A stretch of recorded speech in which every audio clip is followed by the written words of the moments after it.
I've been doing the industry in the pool industry for 10 years, haven't fallen in a pool yet, and everyone else I know has, so I'm still hoping for another 10. My typical day is I start off at my house about 6 a.m.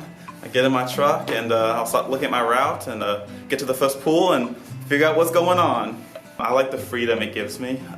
They don't really micromanage me at all. You know, my job is to get in the truck and fix those pools, and they let me do that. There's a lot of great benefits to 401k, insurance, dental, some really great stuff there.